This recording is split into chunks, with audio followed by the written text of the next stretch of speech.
Hi everybody, this is Sue at Susie's Whimsical Designs. Today is my Terrific Tip Tuesday.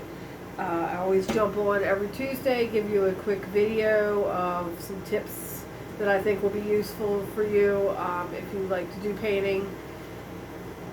Just a little quick about me. I do create, I gotta stop saying say all the time. I create door hangers, as you can see behind me. Little rustic decor. These are little ornaments that I make. So I do the door hangers, any kind of rustic home decor, and I have a business, a small business that I just started, and I come on every Tuesday on Facebook to promote my business. And I do that by doing a Terrific Tip Tuesday, and then on Friday I do lives on there showing you a painting tutorial. So hopefully you'll be seeing more of me in the future here on YouTube. I just started my page, so if you like my content, it really helps me out if you could like my page and subscribe to my channel. And hit the notification bell to let you know of any upcoming videos that I will be having, that I upload. So today, for my Terrific Tip Tuesday, I am going to show you how to keep your paint wet when you're doing a background kind of shading technique. And I'm also going to show you a sanding tool that I found that I absolutely love. So what I do when I'm blending anything, let me show you a example. Be right back. Okay, so whenever I'm doing a blending technique, like on this pumpkin, right in here, I have a blending where I'm trying to make the outlines to the actual pumpkin, make it pop, look 3D. When I'm doing that, I always do my base color, which this base color here is vintage white, and then what I do is I go through and I will paint a little bit of that base color on there, and then I will use my shadowing paint, which on this one is burnt sienna, and I use a angle brush to do that with, and I do the shading technique. And sometimes the paint will dry out on you, and you don't want your paint drying out when you're doing this.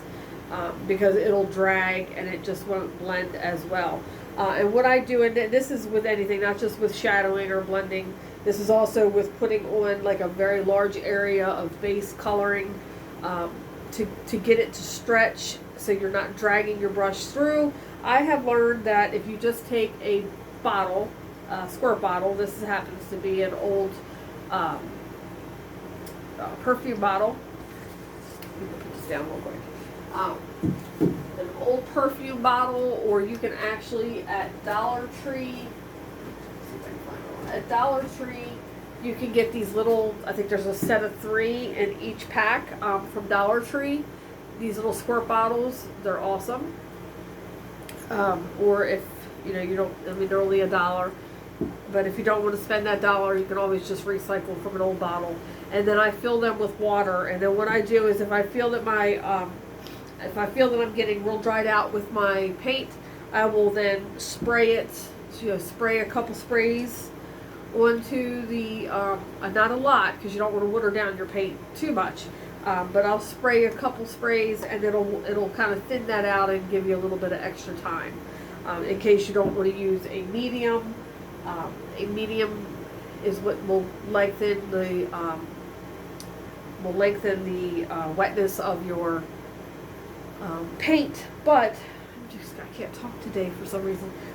But sometimes that can be kind of pricey. So this is the cheap version of doing that. Just add a couple squirts of the water. It'll help you, spread that paint a little bit better, and it'll help with your blending. If you are doing a large area of your board, and you're doing a lot of the one color, say on that one it was the vintage white, what I will do is I have these little, and I recycle these from dinners that we have. They always give you your sauce or or whatever in these little cups. I recycle them, wash them out with soap and water, recycle them. You can also buy a huge pack through Amazon, and you get 200 per package. I bought a whole bunch of these too because I was going to ship out paint when it came to doing some of my kits and things, but I don't like the idea of shipping out paint. I think it dries up in the process when you're only sending little bits of paint. So I nixed that idea, and now I use it for my own purpose. So I'll put paint in these, and then I will add just a tiny bit of water. I don't think you can see it in here. I'll add just a tiny bit of water, and it thins it out enough to give you a little bit. It thins it out to where you can get a lot of paint on the one area, and you're not using a lot, because some of the paints, like your apple, not your apple barrel, but your Americana paints, they can be sort of thick, and sometimes you just need to thin them out a little bit. But just watch how much water you put in. You don't want to thin them out too much. So that's another little trick. You can use these little containers, which I use these a lot anyway. When I'm if I buy, sorry, I'm having allergies today too. Sometimes I buy my paint through Lowe's in the gallon or the pint jugs or quart jugs. I will transfer them into these little cups, and that's how I keep them stored, and that way I'm not always having to use a huge container of my paint. So that's another little tip for you. You can use those containers, and they work really well.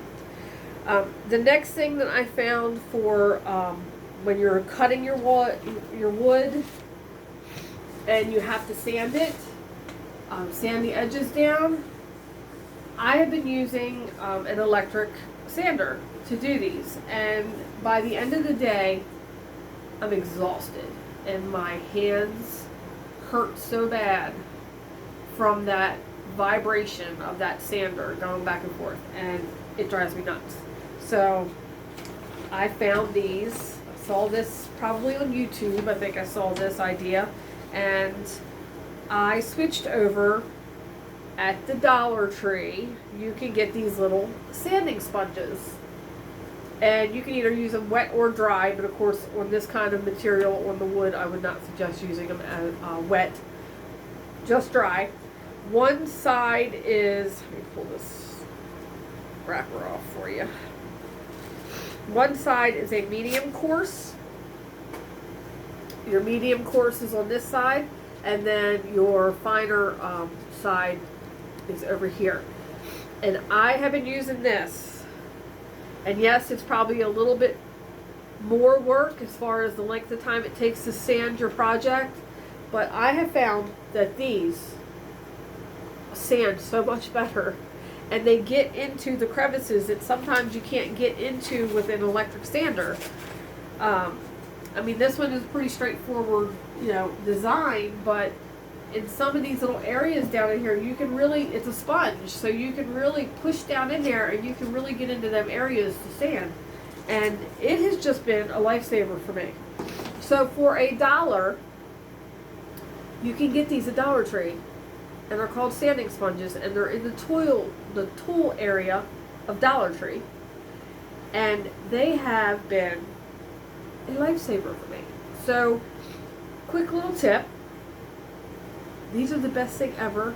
You could still use your electric sander to do, like, maybe if you have a really big project, you could still use that, but then use this for the finer stuff. Coarse side and the fine side. And they work beautiful. And here's the one I'm using right now. Let me show you.